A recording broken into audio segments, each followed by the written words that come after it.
L'église de la grâce éternelle était un lieu de lumière et d'espérance. Chaque dimanche, les bancs s'emplissaient d'hommes, de femmes, de jeunes et d'enfants, tous venus chercher la présence de Dieu. Loin des conflits du monde, ce lieu rayonnait d'une joie simple, celle de frères et sœurs unis dans la foi. Bienvenue frère Jacques. Que la paix de Christ soit avec toi. Ah, voilà ma chère amie Myriam. Tu es radieuse ce matin. Merci Rachel, je me réjouis toujours de venir ici. C'est comme une famille pour moi.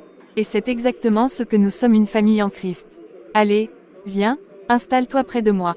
Dave, je t'ai vu aider à arranger les chaises ce matin. Merci pour ton service, mon fils. C'est normal, frère Thomas. Tout ce que je fais, je le fais pour le Seigneur. Je veux que son nom soit glorifié dans cette maison. C'est bien, garde toujours ce zèle pur. Les jeunes comme toi sont une bénédiction pour l'Église. Seigneur, merci pour ce jour que tu as fait. Merci pour tes enfants rassemblés ici. Que ta gloire remplisse ce lieu et que ton esprit souffle sur chacun de nous. Pasteur Jean, tu vas encore raconter une histoire aujourd'hui. Oui, mes petits, je vous raconterai une histoire, mais une histoire vraie, celle que Dieu écrit dans nos vies chaque jour. Amen, gloire à Dieu. Mes bien-aimés, quelle joie de vous voir ce matin. Regardez autour de vous, voyez ces visages illuminés par la paix du Seigneur. Nous ne sommes pas riches selon ce monde, mais nous avons une richesse éternelle Jésus-Christ dans nos cœurs. Alléluia. Aujourd'hui, je veux vous rappeler une chose simple, là où 2 ou 3 sont réunis en son nom, Jésus est au milieu d'eux. Et je crois de tout mon cœur qu'il est ici, maintenant. L'Église vibrait d'une joie sincère. Les cœurs étaient unis, l'amour fraternel débordait, et la présence de Dieu semblait habiter chaque mur de ce lieu saint. Mais nul ne savait encore que bientôt, une ombre allait s'infiltrer dans cette lumière. Ce matin-là, un nouvel homme fit son entrée dans l'église. Son apparence soignée, son port altier et son sourire charmeur attirèrent aussitôt l'attention. Peu savait que derrière cette image pieuse se cachait un cœur tordu. Son nom était Lucien. Myriam, tu as vu cet homme? Je ne l'ai jamais rencontré. Il est sûrement nouveau parmi nous. Oui, regarde comme il est bien habillé, et il a l'air tellement spirituel. Frères et sœurs en Christ, que la grâce et la paix du Seigneur Jésus-Christ soient multipliées sur vous. Car il est écrit là où l'Esprit du Seigneur est, là est la liberté. 2 Corinthiens 3 verset 17. Et je sens dans ce lieu une grande liberté, une atmosphère céleste qui réjouit mon âme. Quel zèle, quel feu dans ses paroles. Cet homme semble vraiment rempli de l'Esprit. Peut-être. Mais souviens-toi, frère Thomas, l'ennemi aussi sait citer les Écritures. Frère, le Seigneur m'a conduit aujourd'hui en ce lieu, oui, j'ai entendu sa voix va et rend témoignage à mon peuple. Alors je suis venu, humble serviteur, pour partager avec vous une parole d'encouragement. Car le Seigneur dit voici, je fais une chose nouvelle. Amen, et gloire à Dieu. Tu entends, Rachel, c'est puissant. On dirait que Dieu l'a envoyé spécialement pour nous. Oui, mais je préfère attendre de voir ce que dit pasteur Jean. Je ne veux pas juger trop vite, mais ce frère parle beaucoup de lui-même. As-tu remarqué, je suis venu, j'ai entendu, Dieu m'a conduit, je préfère ceux qui parlent d'abord de Jésus, pas d'eux. Oh, Dave, tu vois toujours le mal partout. Laisse-toi toucher par la parole. Bienvenue, frère, nous nous réjouissons de t'avoir parmi nous aujourd'hui. Mais dans cette maison, nous aimons que tout se fasse dans l'ordre et la paix. Permets-moi de te donner un moment un peu plus tard pour partager ce que le Seigneur a mis sur ton cœur. Bien sûr, pasteur, pardonne mon zèle, je ne voulais pas troubler, seulement bénir. L'Église, séduite par son allure et ses paroles, crut voir en lui un instrument de Dieu. Mais dans le secret de son cœur, Lucien ne cherchait pas la gloire du Seigneur, il cherchait à séduire, à contrôler, à tromper. L'ombre venait de franchir la porte de la maison de lumière. Frère, tu es le bienvenu dans cette maison de prière. Ici, nous sommes tous frères et sœurs en Christ. Peu importe d'où nous venons, peu importe ce que nous possédons ou pas, c'est le sang de Jésus qui nous unit. Merci, homme de Dieu. J'ai longtemps cherché une assemblée où la présence du Seigneur se manifeste avec autant de puissance. Quand je suis entré ici, j'ai senti une onction particulière, et mon cœur a su que c'était ici ma maison. Alléluia, gloire à Dieu, bienvenue frère. Tu entends ça, même le pasteur l'accueille, c'est sûr, il est envoyé de Dieu. Peut-être, mais pasteur Jean parle avec prudence. Tu as remarqué, il n'a pas dit qu'il était un serviteur, il l'a juste accueilli comme un frère. Exact. Le pasteur pèse toujours ses mots. Moi, je crois qu'il observe. Tu es le bienvenu, Lucien.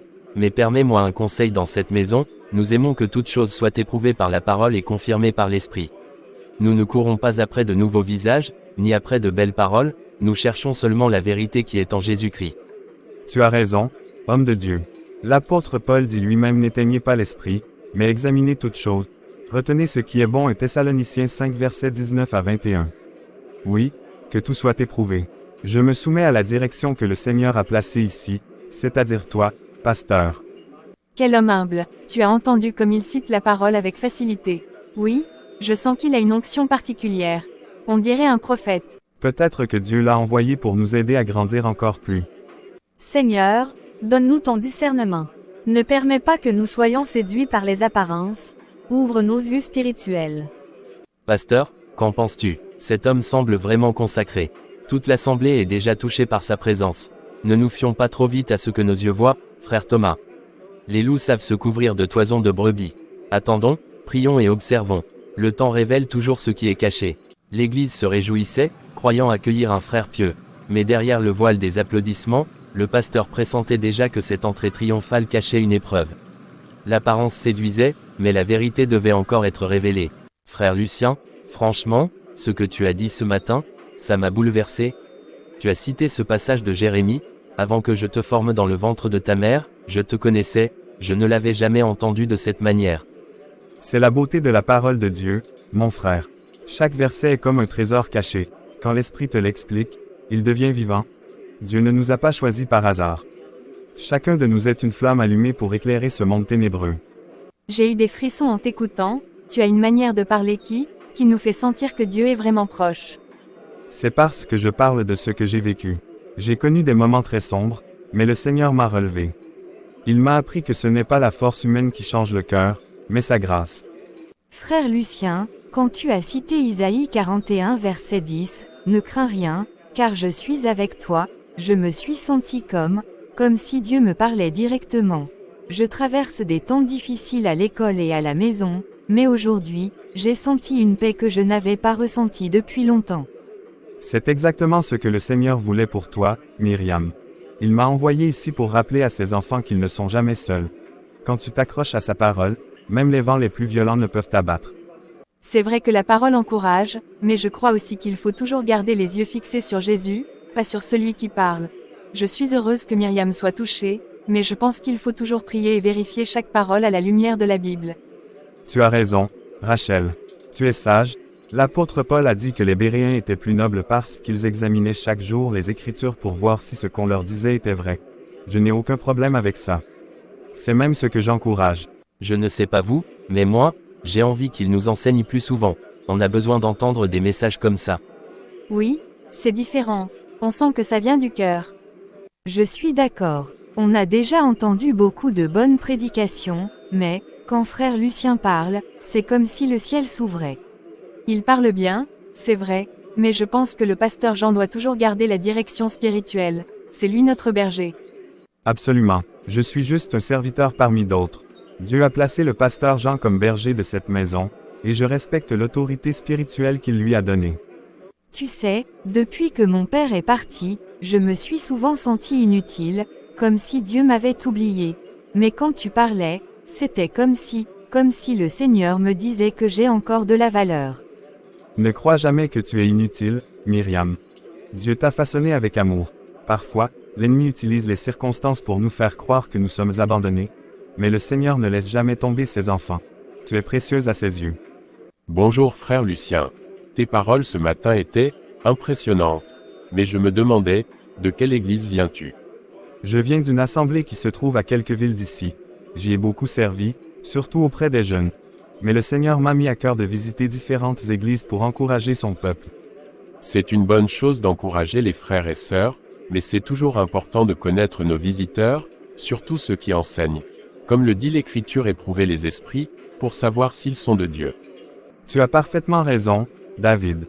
C'est pour cela que je suis prêt à me soumettre au pasteur Jean et à la direction de cette église. Je ne cherche pas à m'imposer, seulement à servir. Les jeunes, émerveillés par l'éloquence et l'assurance de Lucien, voyaient en lui un modèle spirituel. Seul David, au fond de son cœur, restait sur ses gardes, et Rachel priait silencieusement pour garder le discernement. Ainsi commençait l'influence subtile de Lucien dans la vie des jeunes de l'Église. Bien-aimés, nous avons aujourd'hui la joie d'entendre une exhortation de la part de notre frère Lucien, qui nous a rejoints il y a peu. Écoutons avec des cœurs ouverts et discernons la voix du Seigneur. Le Seigneur m'a montré que beaucoup d'entre vous portent encore des fardeaux. Mais il dit dans Matthieu 11 verset 28 « Venez à moi, vous tous qui êtes fatigués et chargés, et je vous donnerai du repos. » Aujourd'hui, ce repos vous appartient déjà, il suffit de le réclamer. Le problème, ce n'est pas Dieu. Il a déjà tout donné. Si vous n'avez pas encore reçu la guérison, la prospérité, ou même le mariage que vous attendez, c'est peut-être parce que votre foi n'est pas encore assez grande. Le ciel attend que vous prouviez votre confiance. Tu entends, c'est tellement puissant, il dit exactement ce que je ressens depuis longtemps, que si on croit plus fort, Dieu va agir. C'est beau à entendre, mais, il parle comme si Dieu attendait qu'on mérite ses bénédictions. Ce n'est pas ce que Pasteur Jean nous a enseigné.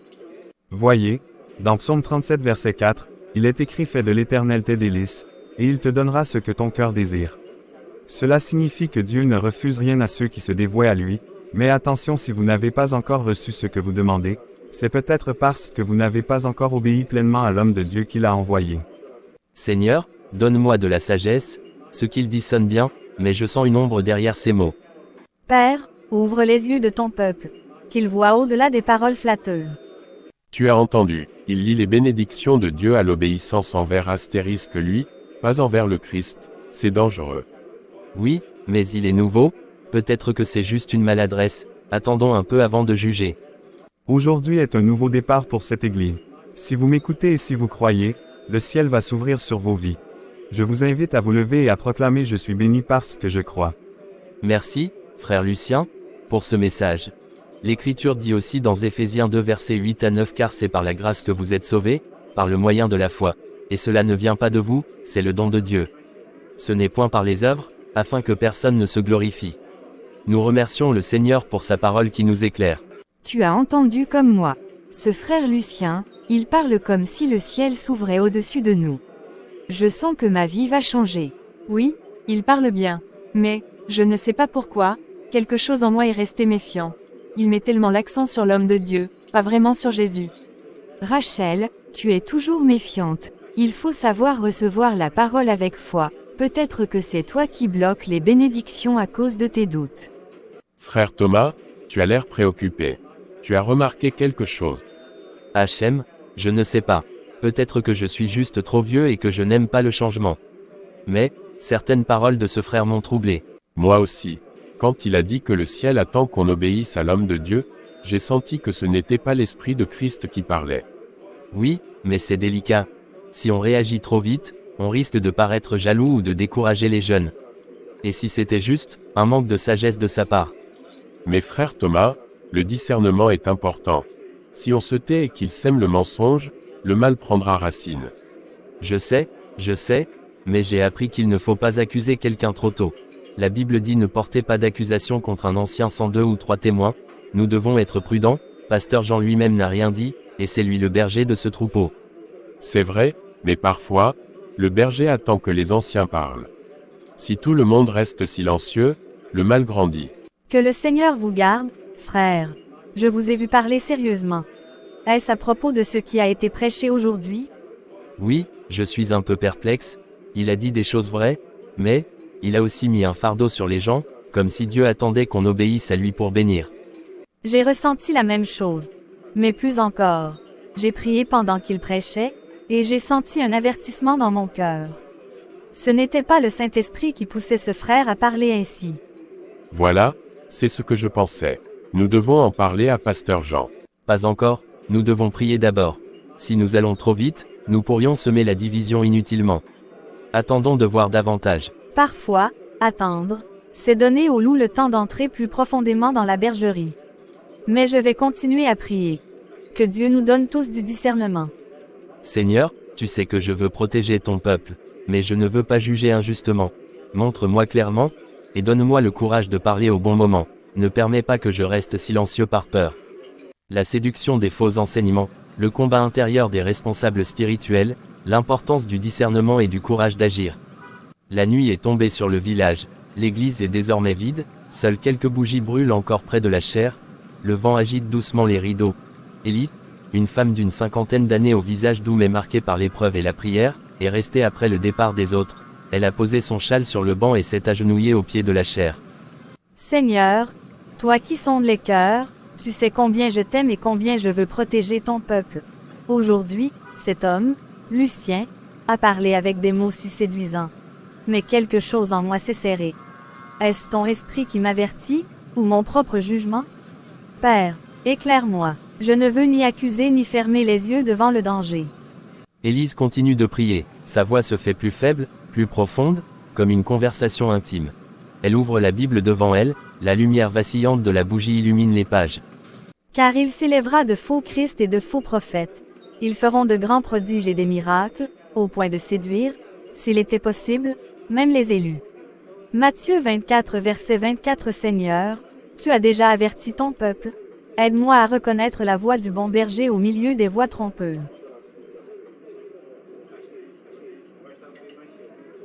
Ne te laisse pas séduire par les belles paroles. L'esprit qui l'anime n'apporte pas la paix, mais cherche à dominer. Avertis mon peuple de rester attaché à ma parole. Seigneur, est-ce vraiment toi qui me parles? Je sens un fardeau, comme si tu me demandais de veiller. Donne-moi le courage et la sagesse pour ne pas me taire. Aide-moi à rester humble, je ne veux pas devenir critique ou dur. Bien-aimés, n'ajoutez pas foi à tout esprit, mais éprouvez les esprits pour savoir s'ils sont de Dieu, car plusieurs faux prophètes sont venus dans le monde. 1 Jean 4 verset 1. Merci, Seigneur, tu confirmes ce que je ressens. Je veillerai et j'avertirai avec amour. Protège surtout ces jeunes, Seigneur, ils ont faim de toi, mais ils sont fragiles. Père, l'ennemi rôde comme un lion rugissant, cherchant qui dévorer. Donne à ton peuple un esprit de discernement. Ne permets pas que les faibles soient séduits. Aide-moi à être une sentinelle fidèle. Pas par ma force, mais par ton esprit. L'église est à présent plongée dans le calme nocturne. La lune filtre par les vitraux. Élise sort en silence, laissant derrière elle l'écho de ses prières. Cette scène souligne que Dieu avertit toujours son peuple, souvent par des moyens simples, une impression intérieure, la lecture de sa parole, un fardeau de prière. Elle met aussi en avant l'humilité et la prudence nécessaires pour répondre à ses avertissements. C'est un samedi après-midi, le ciel est clair, l'air sent la pluie tomber le matin. Dans le jardin derrière l'église, les jeunes se rassemblent pour leur rencontre hebdomadaire. On entend le chant d'un oiseau sur une branche, le rire de quelques filles, et le bruit de chaises en plastique qu'on installe. Une petite table est couverte de gobelets de jus et de biscuits. Que la paix du Seigneur soit avec vous, chers jeunes. J'ai entendu dire que vous aviez aujourd'hui une réunion spéciale. Puis-je me joindre à vous? Bien sûr, frère Lucien. Nous serions honorés que vous participiez. Nous avons justement prévu de partager nos témoignages. Je ne savais pas qu'il viendrait, qu'il a invité. Je lui ai parlé après le culte hier soir. Il a dit qu'il voulait encourager les jeunes. C'est une bénédiction, tu ne trouves pas? J'espère. Gloire à Dieu. Ce sont des signes que sa main est sur vous. Mais n'oubliez jamais la foi, ce n'est pas seulement écouter, c'est aussi reconnaître et honorer ceux que Dieu envoie pour nous guider. Moi, j'ai longtemps prié pour voir Dieu agir, mais parfois je me dis que ma foi est trop faible. Quand vous avez prêché dimanche, frère Lucien, j'ai senti que Dieu me parlait, j'ai eu comme un nouvel espoir. Ma fille, Dieu t'aime et il a un plan pour toi. Parfois, ce qui bloque les bénédictions, ce n'est pas le ciel, c'est notre hésitation à nous abandonner entièrement. Mais je vois dans tes yeux une foi qui peut déplacer des montagnes. J'aimerais proposer quelque chose. Si vous le voulez, je peux organiser des petits temps de prière pendant la semaine, pas de grands rassemblements, juste quelques-uns à la fois, pour vous enseigner à prier avec puissance et à recevoir ce que Dieu a déjà préparé pour vous. Frère Lucien, c'est gentil, mais on a déjà des réunions avec Pasteur Jean. Est-ce que ce ne serait pas mieux de continuer à apprendre tous ensemble comme avant? Bien sûr, ma sœur, l'enseignement du pasteur est précieux. Je ne viens pas remplacer qui que ce soit, mais parfois, les jeunes ont besoin d'être formés à part, pour libérer leur potentiel. C'est juste, un soutien. Levons-nous et prions ensemble. Dieu a déjà préparé une pluie de bénédictions pour ceux qui s'attendent à lui. Seigneur, nous proclamons que chaque jeune ici présent est appelé à une destinée glorieuse. Nous brisons les barrières de la peur et nous déclarons la prospérité et la réussite sur leur vie, au nom de Jésus. Tu vois, je sens que Dieu l'a vraiment envoyé pour nous. J'ai l'impression qu'il comprend les jeunes mieux que personne. Peut-être, mais je préfère rester prudente. Tout ce qui brille n'est pas toujours de l'or. La capacité de Lucien à séduire par des paroles flatteuses, la fragilité de certains jeunes comme Myriam, la vigilance discrète de Rachel et David, la montée d'une influence dangereuse sous des apparences amicales et spirituelles. Oui mes chers, je vous le dis, le Seigneur m'a donné une vision. Il m'a montré que plusieurs d'entre vous seront des colonnes dans son temple. Mais pour cela, vous devez être proche de l'onction, et Dieu m'a chargé de vous guider pas à pas dans ce chemin. Moi, frère Lucien, c'est impressionnant. Vous avez tellement de révélations. Oui, c'est vrai. On n'a jamais entendu quelqu'un parler avec autant de feu. On dirait que chaque mot vient directement du ciel. Myriam, c'est parce que ton cœur est pur et ouvert. Tu comprends vite les choses de l'esprit. Dieu m'a montré que tu as une destinée très grande, mais il faut que tu restes près de moi pour apprendre les secrets spirituels. Oui, bien sûr, Rachel. Tu as entendu frère Lucien.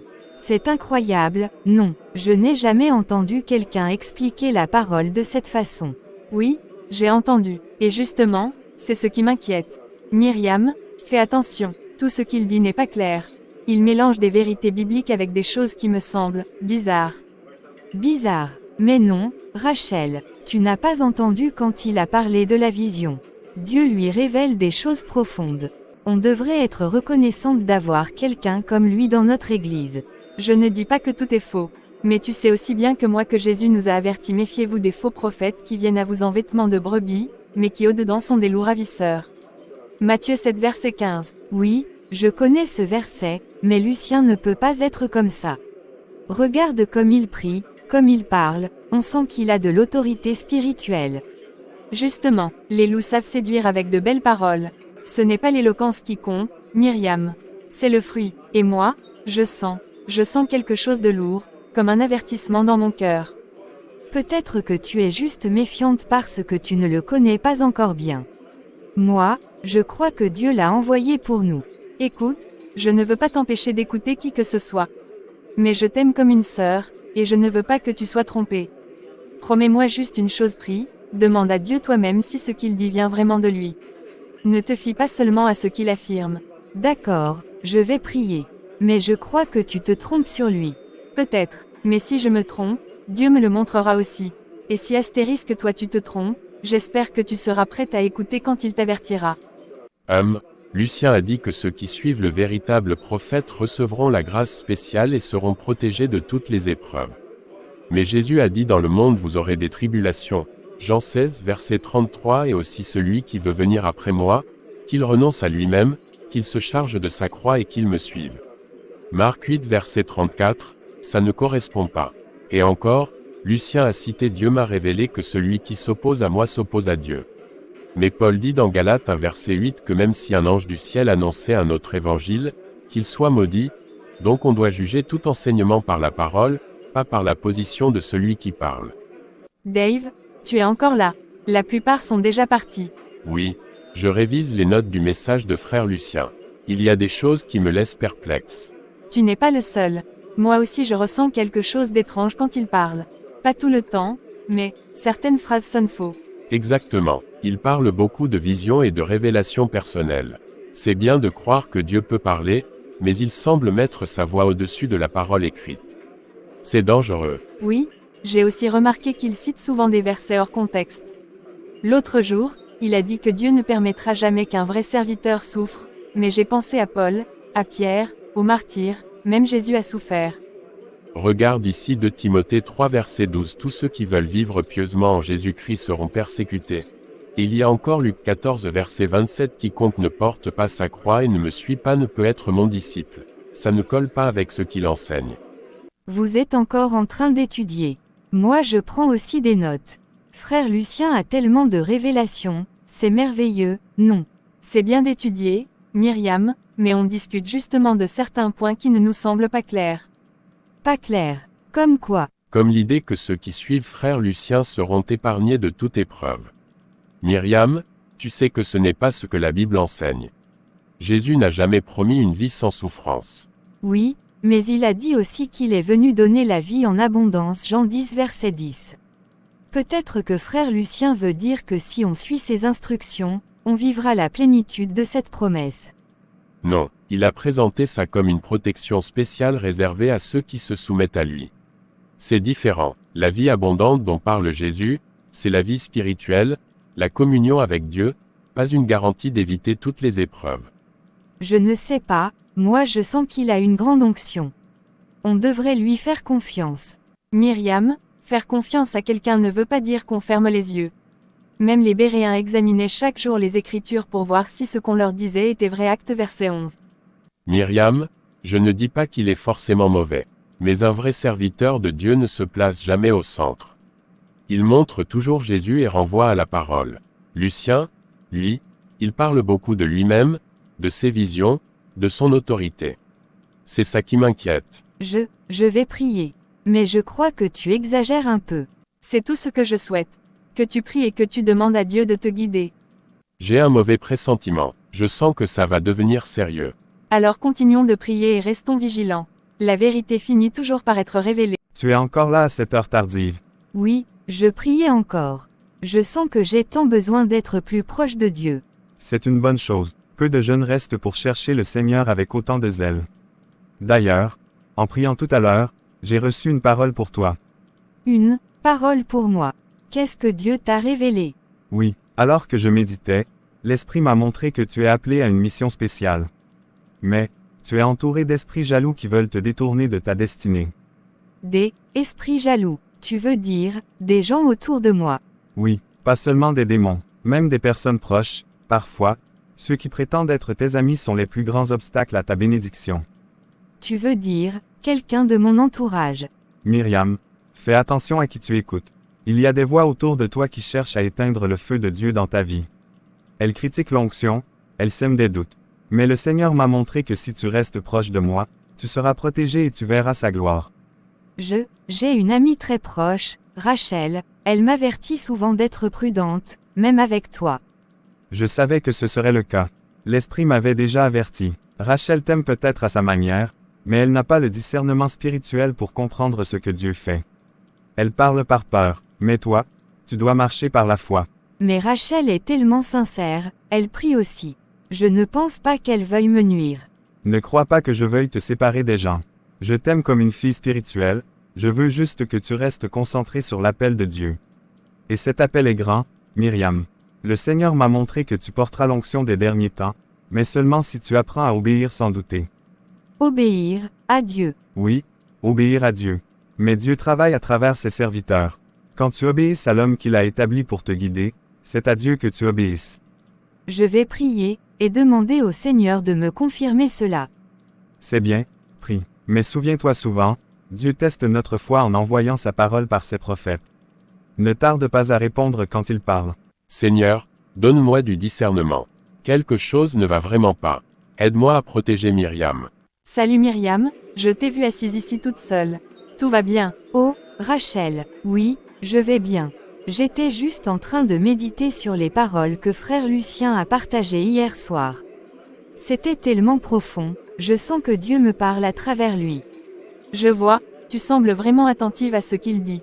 Bien sûr, il m'a dit que Dieu m'appelle à une mission spéciale. Je dois me préparer. Et, il m'a aussi prévenu que certaines personnes autour de moi pourraient être un obstacle. Myriam, c'est justement pour ça que je voulais te parler. J'ai remarqué que tu passes beaucoup de temps avec Lucien ces derniers temps. Et certaines de ses paroles ne sonnent pas comme l'évangile que nous avons appris. Rachel, pourquoi dis-tu ça? Lucien est un serviteur de Dieu. Il a des révélations. Tu as entendu ses prédications? Non.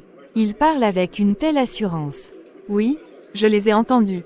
C'est vrai qu'il parle bien, mais ce n'est pas l'éloquence qui prouve que quelqu'un est envoyé par Dieu. Ce sont ses fruits, et certains de ses enseignements contredisent les paroles de Jésus et des apôtres. Encore ça, Rachel, tu sonnes exactement comme les voix jalouses dont il m'a parlé. Il m'a prévenu que certaines personnes, même proches de moi, essaieraient de me détourner de ma mission. Myriam, tu sais que je t'aime comme une sœur. Je ne suis pas jalouse de toi ni de lui. Je suis inquiète. Tu te souviens d'Acte 17 verset 11. Les Béréens examinaient chaque jour les Écritures pour vérifier ce qu'on leur enseignait. Ce n'est pas manquer de foi que de tester les paroles qu'on entend. Mais pourquoi es-tu toujours méfiante? Ne peux-tu pas croire que Dieu peut envoyer un prophète aujourd'hui pour nous guider? Oui, je crois que Dieu peut envoyer des prophètes. Mais un vrai prophète ne met jamais les gens en dépendance de lui.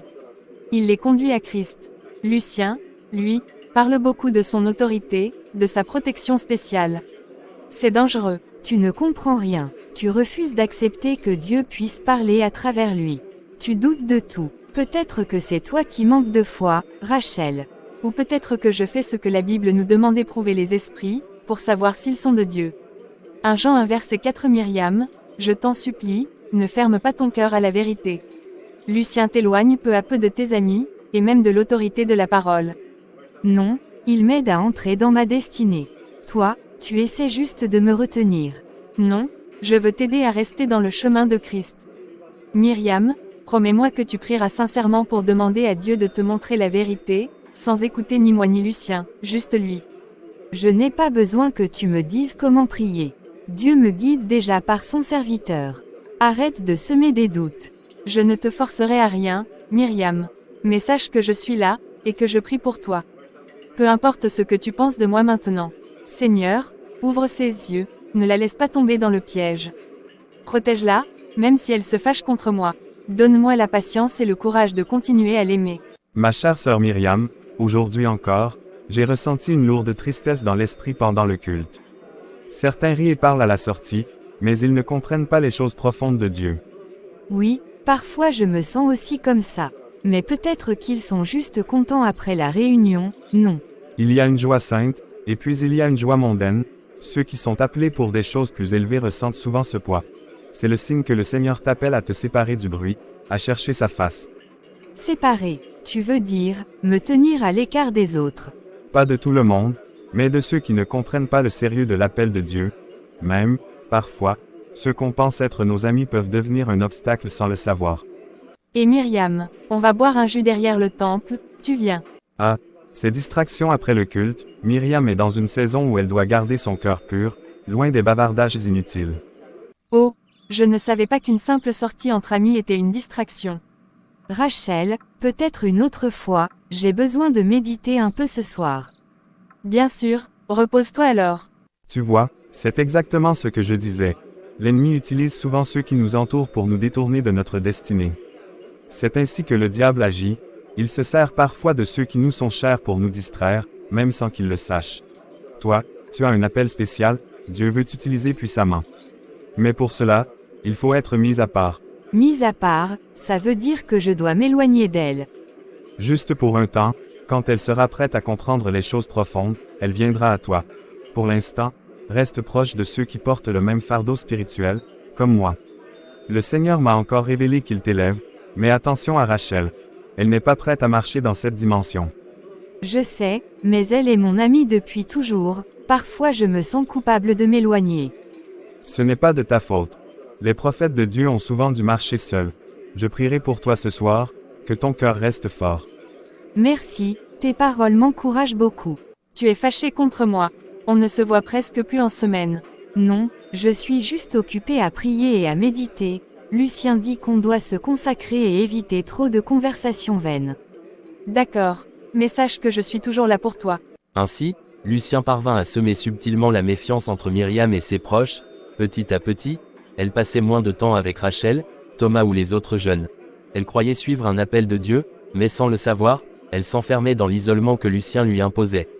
Oui, elle est tellement réceptive. Myriam est la perle que j'attendais. Oui, elle suit tout ce que je dis, exactement ce que je voulais. Parfait. Tu as déjà commencé à l'isoler du groupe, n'est-ce pas? Oui, doucement. Elle passe moins de temps avec Rachel et les autres. Elle se confie de plus en plus à moi. Elle croit que c'est pour sa protection spirituelle, c'est parfait. Et les autres jeunes, Rachel commence à se méfier, non? Oui, mais ça ne dure jamais longtemps. Les amis véritables se fatiguent toujours à essayer de comprendre. Myriam, elle, est fidèle.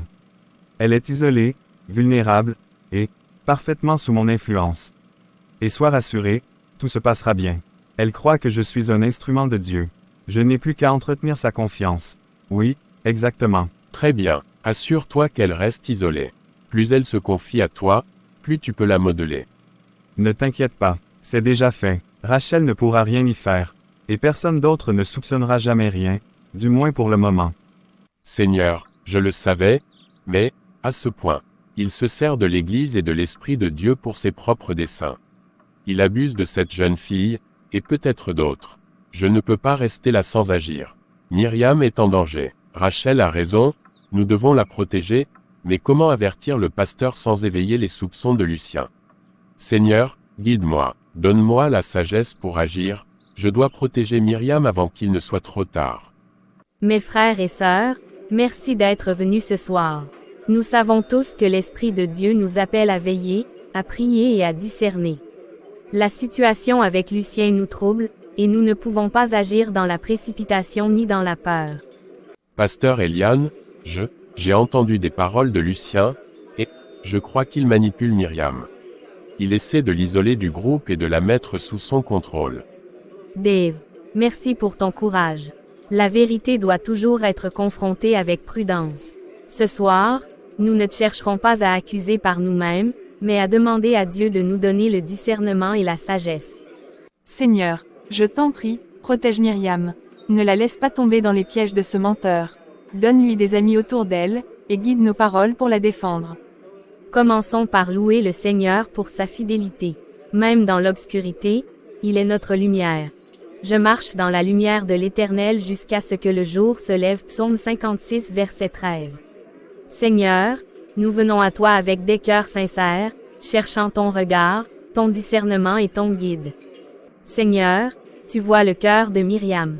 Tu sais la pureté de son intention et la sincérité de sa foi. Protège-la de toute tromperie et révèle à ceux qui l'entourent la vérité cachée. Éclaire notre esprit pour ne pas être aveugle face aux mensonges. Donne-nous le discernement de reconnaître le vrai de l'illusion, le spirituel de l'humain, l'œuvre de ton esprit de la manipulation des ténèbres. Seigneur, aide-moi à trouver les mots justes. Aide-moi à protéger Myriam sans qu'elle ne se sente attaquée. Donne-moi le courage de parler au pasteur Jean au moment opportun.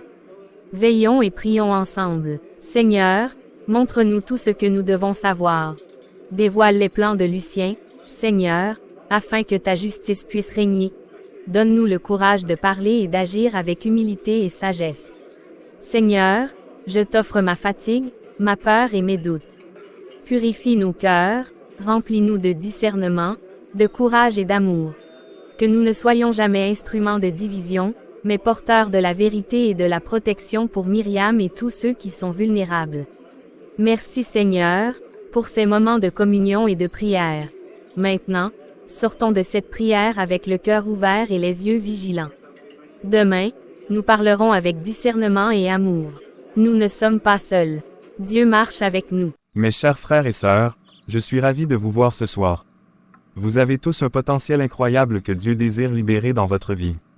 Mais beaucoup parmi vous, vous attendez, vous priez depuis des années, et pourtant la bénédiction tarde à venir, n'est-ce pas? Le Seigneur m'a révélé des secrets pour ceux qui osent croire et agir rapidement dans la foi. Il ne s'agit pas seulement de prier, mais de saisir les opportunités que Dieu place devant vous, même avant de tout comprendre. Ceux qui obéissent maintenant, sans douter, recevront des bénédictions immédiates, richesses, succès, reconnaissance spirituelle, et parfois même des miracles matériels. Des miracles, matériels, comme quoi exactement? Tout ce que Dieu promet, mais il faut marcher par la foi et faire ce qu'il met dans votre cœur. Certains parmi vous hésitent parce qu'ils écoutent trop les conseils des autres ou se fient aux doutes du monde. Mais la foi véritable est audacieuse. Ceux qui me suivent et mettent en pratique ce que je leur montre, verront leur vie changer rapidement. Il parle vraiment de bénédiction rapide. Ça semble trop beau pour être vrai. Ne doute pas, ma sœur. Trop souvent, nous hésitons, et c'est le diable qui nous retient. Dieu désire vous enrichir spirituellement et matériellement. Mais vous devez croire et suivre la direction que l'Esprit me donne pour vous. Je vous montrerai comment, pas à pas, et les résultats seront visibles très vite. Certains d'entre vous ont des rêves que vous avez abandonnés, des projets que vous pensez impossibles. Si vous me faites confiance, et obéissez à ce que Dieu place dans votre cœur à travers moi, ces rêves se réaliseront. Mais il faut agir maintenant. Le temps presse. Ceux qui hésitent resteront dans la même situation qu'ils connaissent depuis des années. Et, si on échoue? Si ça ne marche pas? Échec. Avec Dieu et la foi véritable, il n'y a pas d'échec. Ceux qui doutent ne perdent pas parce qu'ils ne tentent pas, ils perdent parce qu'ils refusent l'action. Mais toi, si tu me suis, tu verras l'action de Dieu comme jamais auparavant. Je sais que certains d'entre vous pensent que je vous manipule, mais ce n'est pas le cas. Je suis là pour vous guider vers la gloire que Dieu a prévue pour vous. Imaginez-vous, béni, respecté, reconnu, et tout cela grâce à votre foi audacieuse. Tout ce que vous avez à faire, c'est écouter, croire et agir. Seigneur, c'est exactement ce que j'avais redouté. Il attire non seulement Myriam, mais aussi d'autres jeunes avec ses promesses mensongères. Il faut agir avant que plus d'âmes ne soient piégées. Bonjour Rachel, entre, ma fille, tu sembles préoccupée, que puis-je faire pour toi ce matin? Bonjour pasteur, je suis venu parce que j'ai besoin de parler de Lucien. Il y a quelque chose qui ne va pas, et je crois qu'il faut agir avant que ça n'empire. Je t'écoute, Rachel, respire un peu et raconte-moi tout calmement. Eh bien, il a commencé à approcher Myriam, tu sais, elle est si vulnérable. Au début, je pensais que c'était juste un serviteur de Dieu qui voulait l'aider spirituellement, mais maintenant, je suis inquiète. Continue, je veux savoir exactement ce qui te trouble. Il l'isole peu à peu du groupe, il lui dit que ses amis, même moi, ne comprennent pas sa mission. Et, j'ai entendu parler de certaines promesses qu'il fait aux jeunes, des bénédictions rapides si elles le suivent ou font ce qu'il demande. Cela ne ressemble pas à la voix de Jésus. Je vois, Rachel, ce que tu décris est sérieux. Il est vrai que certains peuvent utiliser la foi et la parole pour manipuler les autres. Oui, pasteur, je crains pour Myriam. Et aussi pour d'autres jeunes. David a lui aussi remarqué des incohérences dans ses enseignements, et Eliane organise des prières pour demander le discernement. Mais je crois que nous devons agir avant que Lucien ne crée un isolement total. Rachel, tu as été courageuse de venir me voir. Je savais qu'il y avait quelque chose d'étrange, mais entendre cela de ta part confirme mes doutes. Nous devons être prudents. Lucien est habile, il sait charmer et manipuler. Mais nous avons un devoir de protéger les jeunes et de maintenir l'intégrité de l'Église. Que pouvons-nous faire, pasteur? Myriam croit tellement en lui, elle se fâche si quelqu'un ose parler contre lui. Premièrement, nous devons recueillir des preuves concrètes, Rachel. Les témoignages, les comportements, les paroles exactes, tout ce qui peut montrer la manipulation et la tromperie. Ensuite, nous parlerons avec Myriam avec amour, patience et discernement. Elle doit comprendre la vérité, mais sans être accablée ou effrayée. Et nous devrons avertir les autres jeunes, discrètement au début, pour qu'ils ne soient pas influencés davantage. D'accord. Pasteur, je peux vous montrer mes notes et ce que j'ai observé. Je veux aider Myriam et les autres, je ne peux pas rester silencieuse. Rachel, ta fidélité et ton courage sont un exemple pour tous. Ensemble, nous agirons dans la vérité et dans l'amour. Dieu nous donnera le discernement et la sagesse pour protéger les âmes vulnérables. Merci, Rachel. Nous allons prier, planifier et agir avec prudence. Dieu est notre guide et notre bouclier. Lucien ne pourra pas agir dans l'ombre longtemps. La vérité éclatera, et nous veillerons à ce qu'aucune âme ne soit perdue. Pasteur Jean savait que la vigilance était essentielle. Il avait entendu Rachel et David, et maintenant son cœur était rempli d'une lourde responsabilité. Il devait discerner l'œuvre de Dieu de l'œuvre des ténèbres. Et pour cela, il devait regarder Lucien de près, sans alerter ce dernier de sa suspicion. Seigneur, ouvre mes yeux. Montre-moi la vérité. Lucien parle avec éloquence, ses mots sonnent presque divins, mais mon esprit sent un danger. Il charme, il séduit, et il isole, je dois comprendre ses intentions avant qu'il ne cause plus de dégâts. Mon frère, tu as été fidèle, mais Dieu veut plus pour toi. Crois en l'action que je te propose, et ta bénédiction sera immédiate. Ceux qui hésitent se privent de la gloire que le Seigneur leur destine, ne laisse pas le doute t'arrêter.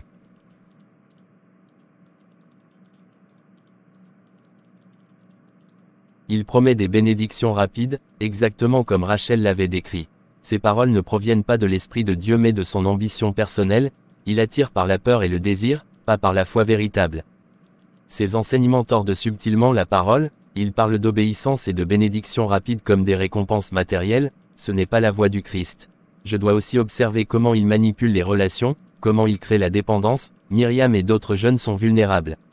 Je dois confronter la vérité avec amour et discernement. Tout d'abord, je vais continuer à observer, à documenter, à recueillir des preuves.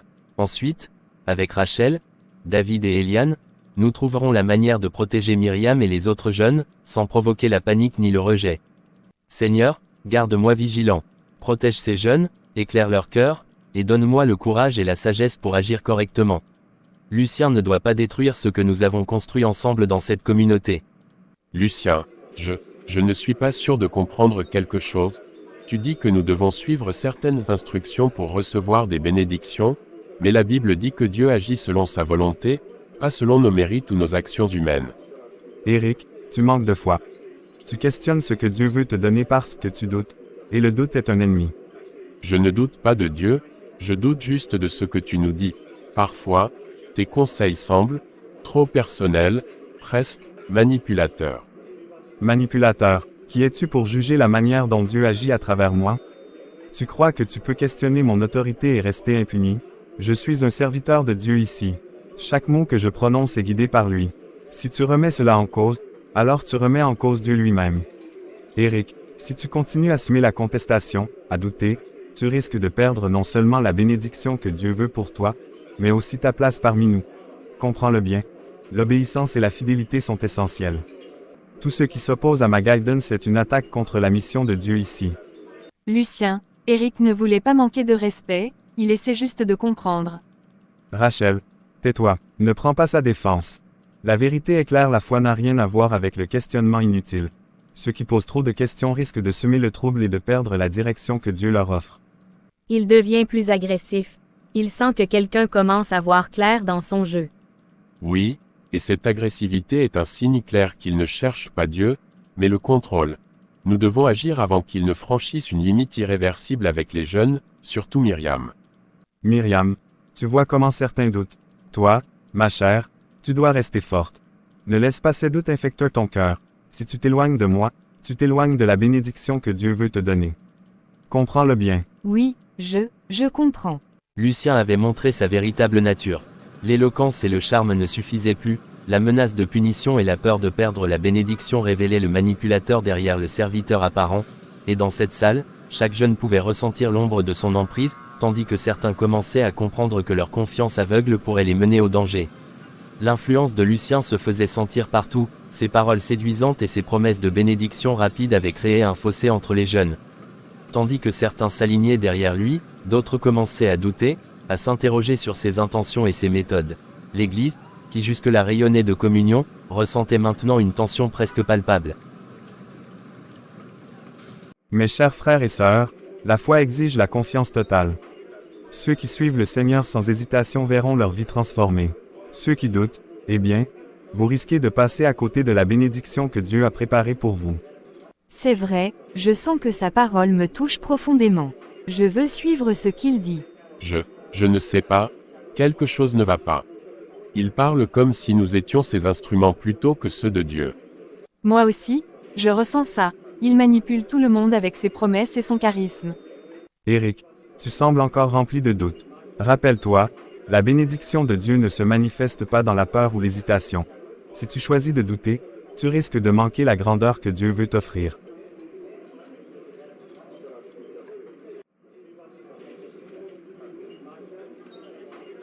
C'est exactement ce que nous redoutions. Il divise le groupe avec ses paroles, utilisant la peur et la séduction spirituelle. Myriam est encore sous son emprise, et maintenant il attire d'autres jeunes dans son cercle de contrôle. Mes frères et sœurs, je comprends l'importance de la foi et de la confiance en Dieu, mais la foi ne se construit pas sur la peur ni sur des promesses rapides et personnelles. Dieu ne manipule pas nos cœurs par des hommes charismatiques. Nous devons discerner, chercher la vérité et rester unis dans l'amour et la lumière du Seigneur. Eliane, tu oses remettre en question la direction que Dieu m'a donnée pour ce groupe? Ceux qui ne suivent pas correctement seront laissés de côté, car Dieu ne tolère pas la désobéissance. Pasteur, Lucien, nous respectons votre engagement, mais nous devons protéger notre communauté. Nous devons prier pour discerner la vérité, pas suivre aveuglément une seule personne, même si elle se dit serviteur de Dieu. Je veux suivre Dieu, mais Lucien semble tellement sûr de lui, je ne sais plus quoi penser. La division était là, ceux qui commençaient à voir la manipulation et ceux qui étaient encore sous le charme de Lucien. L'Église, autrefois unie dans la foi et la joie, devenait le théâtre d'un conflit silencieux, où la vérité devait être révélée avec sagesse, patience et discernement. David savait que la seule manière de protéger Myriam et les autres jeunes était d'agir avec preuve à l'appui. Les accusations sans fondement ne suffiraient pas contre un homme aussi charismatique que Lucien. Alors il commença un travail méticuleux et minutieux: observer, écouter, noter et comparer les paroles et les actions de Lucien avec la parole de Dieu. Chaque promesse de bénédiction rapide, chaque manipulation subtile, tout doit être noté. Les paroles qu'il tient sur les jeunes, sur Myriam, sur la foi, tout doit être mis sur papier. Même ses gestes, son ton, son attitude, tout est une preuve. Dieu ne récompense pas la désobéissance avec des biens matériels. Voilà la preuve, il tord les Écritures pour servir sa propre ambition. Ma chère Myriam, ne doute jamais. Ceux qui obéissent verront la gloire de Dieu immédiatement. Les autres, eh bien, ils restent dans leur pauvreté spirituelle et matérielle. Il isole Myriam, crée la peur et l'illusion d'une bénédiction conditionnelle. C'est exactement ce que Rachel et Eliane avaient ressenti. Je dois noter chaque phrase, chaque ton, chaque geste. Manipulation par la peur et l'attrait des récompenses matérielles. Isolement de Myriam du groupe. Torsion des versets bibliques. Ceux qui doutent de moi doutent de Dieu lui-même. Vous devez faire preuve de courage et suivre la voie que le Seigneur met devant vous. La bénédiction viendra à ceux qui agissent sans poser de questions. Voilà encore, intimidation subtile et manipulation. Chaque parole est un élément de preuve que nous pouvons utiliser pour alerter Pasteur Jean. Regardez, j'ai noté chaque mensonge, chaque manipulation, chaque promesse vide. Lucien tord la parole, manipule Myriam, séduit d'autres jeunes avec des bénédictions rapides. Nous avons maintenant des preuves concrètes que Pasteur Jean doit voir. C'est ce que nous devions faire, mais nous devons être prudents. Lucien est intelligent et charismatique. S'il découvre que nous collectons ces preuves, il pourrait se retourner contre nous. Nous devons protéger Myriam et les autres, peu importe le danger. Ces preuves permettront à Pasteur Jean d'agir avec discernement et autorité, et non sur de simples soupçons. Chaque mot, chaque geste, chaque promesse mensongère, tout est enregistré. Dieu nous donnera la sagesse de révéler la vérité au bon moment. La situation avec Myriam pesait lourdement sur le cœur de Rachel et Eliane. Elle savait que Lucien, avec ses paroles séduisantes et ses manipulations subtiles, menaçait l'innocence et la foi de Myriam. Elles se tournèrent vers la prière, cherchant la protection divine et la sagesse nécessaire pour agir avec amour et discernement. Seigneur, je viens devant toi avec un cœur lourd. Ma sœur Myriam est confiante, innocente, et je crains qu'elle soit perdue dans les promesses mensongères de Lucien. Protège son cœur, Seigneur, éclaire son esprit, et garde-la proche de toi malgré les ténèbres qui tentent de l'engloutir. Oui, Seigneur, Seigneur Tout-Puissant, nous te demandons de mettre ta main sur Myriam. Donne-lui le discernement pour voir la vérité, la force pour résister à la manipulation, et le courage de rester fidèle à toi, même si elle est confuse ou effrayée. Seigneur, remplis son cœur d'amour et de clarté. Que ses yeux s'ouvrent pour reconnaître la tromperie, et que sa foi en toi reste plus forte que toutes les séductions humaines. Seigneur, nous savons que tu es juste et plein de grâce. Permets à la vérité de se révéler à Myriam sans la blesser, sans la pousser à douter de toi, mais pour qu'elle choisisse le chemin de lumière et de protection. Garde-la entourée d'amis fidèles qui la guideront avec amour et sagesse. Eliane, je sens que nous devons prier encore plus fort pour elle. Chaque mot que nous disons, chaque intention de notre cœur doit être pour sa protection. Oui, et nous devons rester vigilantes. La prière seule ne suffit pas, mais elle renforce notre discernement pour agir au moment opportun. Seigneur Tout-Puissant, nous te remettons Myriam. Protège son esprit et son cœur, dévoile la vérité, éloigne les tromperies, et guide-la vers la lumière de ton amour. Que ton Esprit Saint soit son guide et sa protection, maintenant et toujours. Dans cette prière fervente, Rachel et Eliane trouvèrent la force et la clarté pour les jours à venir. Elles savaient que l'épreuve n'était pas terminée, mais elles étaient désormais unies dans la foi et la détermination de protéger Myriam et les jeunes de l'influence de Lucien. Lucien avait appris à manipuler les jeunes avec des paroles douces et séduisantes, à créer un sentiment de dépendance et de peur de perdre la bénédiction divine. Myriam, jeune et naïve, était maintenant sa cible principale. Il savait comment isoler sa confiance et exploiter sa dévotion. Myriam, tu restes encore après tout le monde.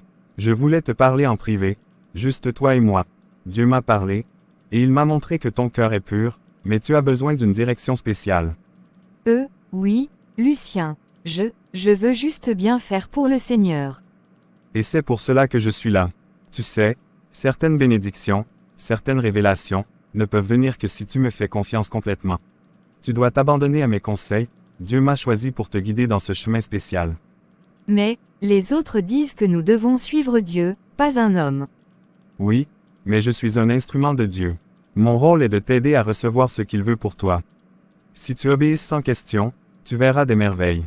Mais le doute attire l'obscurité. Je crois en Dieu, je veux le servir correctement, mais, je me sens confuse. La confusion vient du monde, pas de Dieu. Ne laisse pas ces voix extérieures troubler ton cœur. Dieu veut que tu sois proche de moi, que tu me fasses entièrement confiance, seulement ainsi tu recevras la bénédiction et la protection qu'il promet. Chaque mot de Lucien était soigneusement choisi pour manipuler la foi de Myriam. Il mélangeait vérité et mensonge, réconfort et intimidation subtile. Myriam ressentait une tension dans son cœur, un mélange de peur, de doute et de désir de plaire à Dieu. Je ne sais pas, je veux bien faire pour Dieu, mais je sens que ce n'est pas juste. Myriam, tu dois comprendre, chaque seconde de doute te prive de la bénédiction. Les autres ne comprennent pas ton appel, mais moi, je comprends. C'est un secret entre nous et Dieu, personne ne peut le comprendre comme nous le faisons. Lucien avait créé le cadre parfait pour son abus spirituel, isolement, intimidation subtile, promesse de bénédiction conditionnelle. Mais Myriam, malgré sa confusion, sentait que quelque chose ne correspondait pas. L'Esprit de Dieu agit toujours pour protéger les cœurs purs, et une alerte subtile commença à se former dans son esprit. Non, Lucien, je dois parler à quelqu'un, je dois prier et demander à Dieu la vraie direction. Je ne peux pas me laisser guider seulement par toi. Très bien. Mais rappelle-toi, la bénédiction que tu perds pourrait être énorme. Ne doute jamais que j'ai la voie pour toi. Cette confrontation révélait la véritable nature de Lucien, un manipulateur utilisant la foi pour servir ses propres désirs. Mais elle montrait aussi le courage de Myriam et le pouvoir de la foi même isolée. Elle savait qu'elle devait chercher la lumière et la vérité, plutôt que de rester prisonnière de la tromperie. Myriam, tourmentée par les événements récents, s'endormit avec un cœur inquiet. Dans le silence de la nuit, son esprit fut ouvert à une révélation. Un rêve, à la fois troublant et lumineux, commença à lui montrer la vérité que ses yeux éveillés n'avaient pas encore discernée. Myriam, ne te fie pas à celui qui se dit serviteur et qui charme les cœurs par ses mots. L'homme qui t'influence cherche sa gloire, non la mienne. Son chemin est trompeur, ses promesses sont vaines, et ses mains cachent la manipulation et la corruption. Seigneur, je ressens qu'il y a du danger, mais je l'admire, comme puis-je discerner la vérité? Écoute, Myriam, ton cœur sait déjà, la peur, le contrôle, l'isolement, ce sont des signes clairs. N'aie pas peur de te tenir droite. La vérité éclaire ceux qui cherchent avec humilité et courage. Protège tes frères et sœurs. Guide-les vers la lumière, même si le mensonge semble séduisant. Non, je ne serai pas trompé. Seigneur, éclaire mon esprit et mon cœur. Donne-moi la force de parler, de protéger et de ne pas me laisser séduire par les paroles vides. Courage, mon enfant, la vérité est ton bouclier et ton guide. N'aie pas peur de confronter ce qui est faux et de défendre ceux qui sont vulnérables. Je suis avec toi, et ceux qui sont purs de cœur ne tomberont pas dans la tromperie. Seigneur, merci, je vois maintenant la vérité. Lucien n'est pas un instrument de ton œuvre, il cherche sa propre gloire. Je dois protéger mes amis, écouter la parole véritable et agir avec courage. Le rêve avait révélé ce que la raison et l'expérience seules n'avaient pas encore montré. Myriam comprit que la lumière de Dieu est plus puissante que l'éloquence, et que la foi véritable exige discernement et courage. Ce rêve marquait un tournant, elle n'était plus passive, elle était prête à agir pour la vérité et pour la protection des jeunes de l'Église. Depuis quelques jours, Myriam semblait changer. Ses yeux, autrefois remplis de confiance et de lumière, portaient maintenant une inquiétude silencieuse. Les manipulations de Lucien et ses intentions cachées avaient semé la confusion et la peur dans son cœur. Rachel, sentant que l'instant était critique, s'approcha avec douceur et amour pour son amie. Myriam, ma chère amie, je t'ai cherché partout. Pourquoi pleures-tu seule ici? Viens, parle-moi, je suis là pour toi. Rachel, je ne sais plus quoi faire, je me sens perdue. Lucien, il m'a parlé, et j'ai cru ses mots, mais quelque chose en moi dit que ce n'est pas juste. C'est normal de se sentir ainsi, Myriam. Tu n'es pas seule, et il n'y a rien de mal à reconnaître que quelque chose te dérange. Parler est le premier pas pour trouver la vérité et la protection. Je crois que, il m'a manipulée, il m'a fait peur, et je me sens confuse. J'ai cru qu'il me guidait pour le Seigneur, mais maintenant, je crois qu'il cherchait seulement son pouvoir. Myriam, merci de me le dire. C'est très courageux de ta part. Ce que tu ressens, cette peur et cette confusion, ce sont des signes que Dieu est avec toi, qu'il te protège. Il n'est jamais trop tard pour chercher la vérité et se libérer de ce qui est faux. Nous allons affronter cela ensemble. Tu n'as pas à porter ce fardeau seul. David, Eliane et moi, nous sommes ici pour toi. Nous allons protéger ton cœur et celui des autres jeunes. Tu as le droit de parler, de dire ce que Lucien t'a fait ressentir, et nous allons écouter chaque mot. Merci, Rachel, je veux parler, je veux que tout le monde sache, je veux protéger mes amis et ne plus être trompé. C'est bien, c'est exactement ce qu'il faut faire. La vérité éclaire toujours les ténèbres. Et toi, Myriam, tu es une lumière pour ceux qui ont été trompés ou qui doutent encore. En se confiant à Rachel, Myriam sentit un poids se lever de ses épaules. La peur et la confusion laissaient place à la clarté et au courage. Ensemble, elles étaient prêtes à prendre les mesures nécessaires pour confronter la tromperie et protéger les jeunes de l'Église. Ce moment marquait le début d'un réveil spirituel et d'une unité pour affronter Lucien et défendre la vérité. Après les révélations et les inquiétudes exprimées par Rachel, Myriam et Eliane, Pasteur Jean savait qu'il était temps d'agir avec discernement et autorité. Il décida de convoquer une réunion de toute l'Assemblée, afin de traiter la situation de manière transparente et de protéger la communauté. Le cœur de l'Église battait entre crainte et espoir, crainte face à la possible confrontation avec Lucien, et espoir de voir la vérité éclater dans la lumière. Mes frères et sœurs, merci d'être venus aujourd'hui. Il y a des sujets graves que nous devons aborder ensemble, dans l'amour, le respect et la vérité.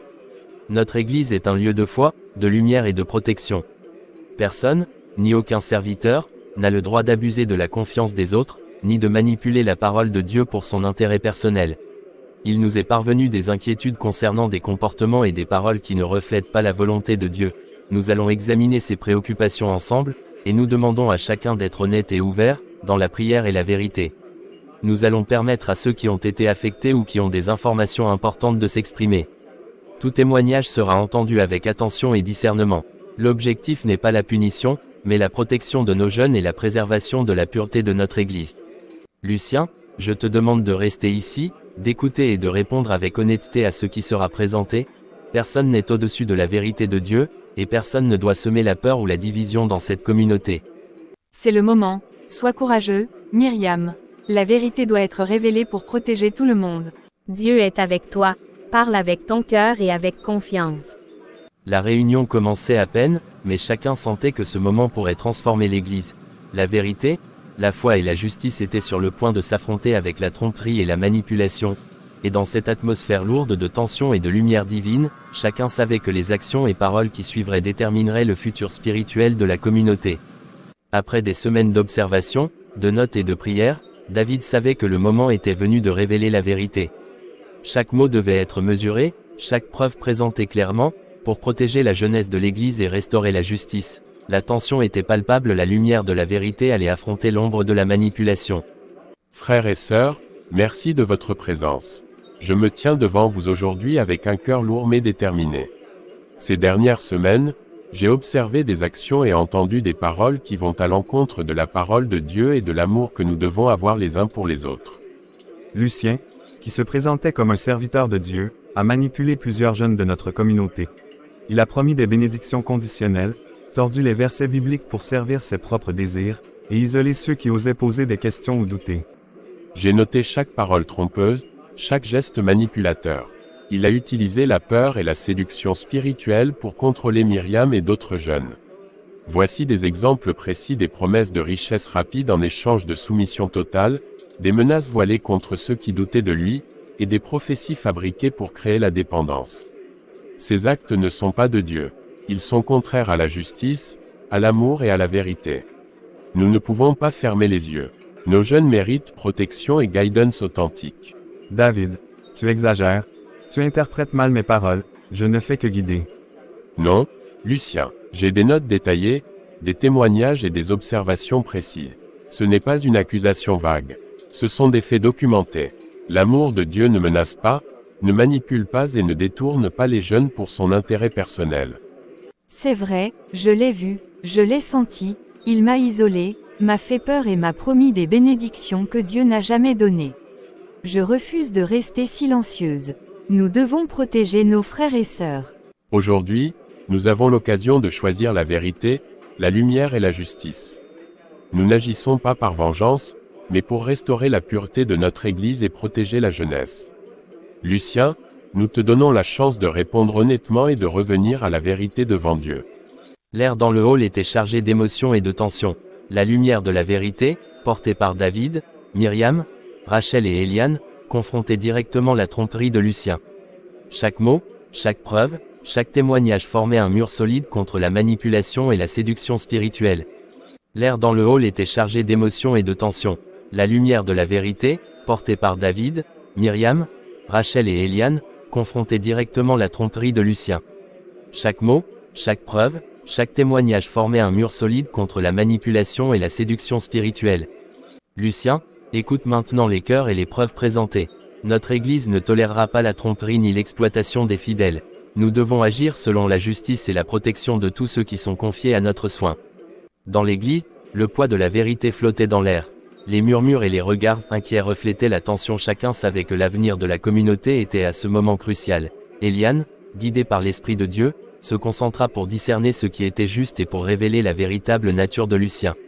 Frères et sœurs, j'ai prié intensément et demandé à Dieu de me guider. J'ai ressenti clairement que Lucien n'est pas de Dieu. Les paroles qu'il a prononcées, les actions qu'il a entreprises, tout cela vient de la tromperie et non de l'Esprit Saint. Je peux discerner la falsification dans ses prophéties et ses promesses. Le Seigneur m'a montré que ses actes cherchent la gloire personnelle, le contrôle et la manipulation, et non l'édification du peuple de Dieu. Ceux qui sont sincèrement ouverts à l'esprit reconnaîtront la vérité. Il ne peut y avoir de bénédiction dans la tromperie. Je vous exhorte tous, ne soyez pas séduits par l'éloquence ou la manipulation. Dieu nous appelle à discerner avec soin et à protéger nos jeunes et notre communauté. Ce n'est pas un jugement humain, mais la guidance divine que je partage avec vous. Lucien agit selon ses propres désirs, et non selon la volonté de Dieu. Merci, Eliane, pour ce discernement clair et spirituel. Il est crucial que nous agissions selon la vérité révélée par Dieu et protégions notre Église. Tout abus ou manipulation spirituelle doit être confronté et retiré afin de préserver la sanctité et la sécurité de notre communauté.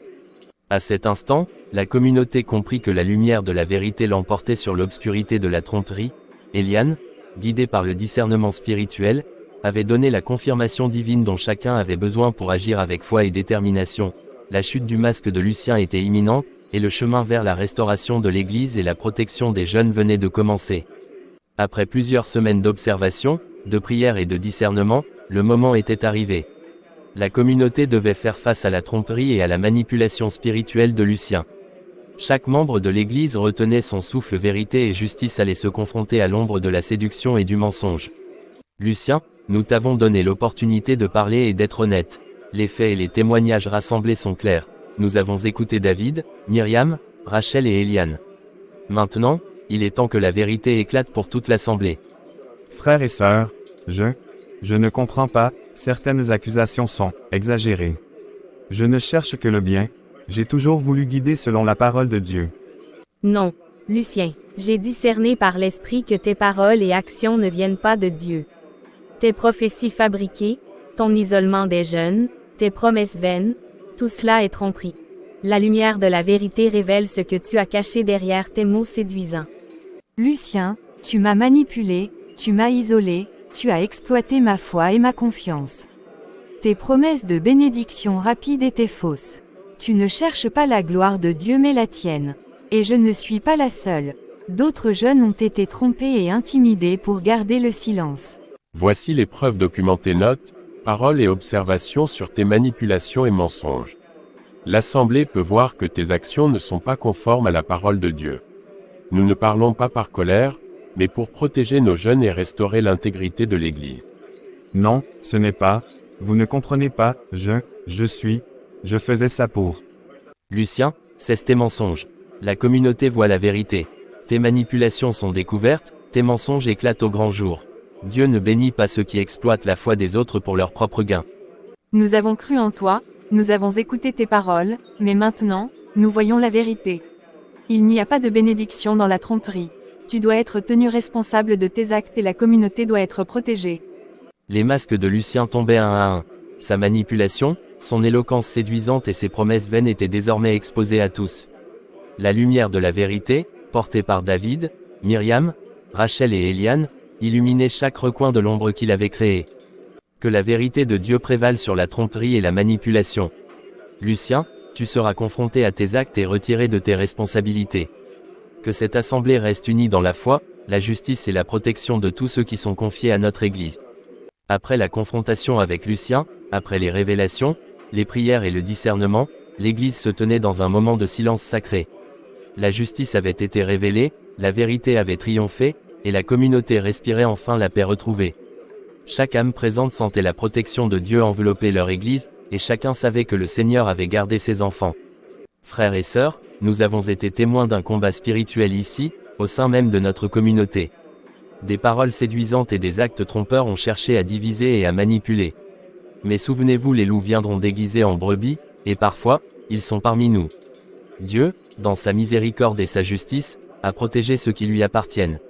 Myriam, Rachel, Éliane, David et tant d'autres ont montré le courage, la foi et le discernement nécessaires pour exposer la vérité. Leur fidélité à Dieu et leur amour pour l'Église sont des exemples pour nous tous. Seigneur, merci de m'avoir guidé à travers l'obscurité. Merci pour mes amis, pour l'Église et pour la vérité.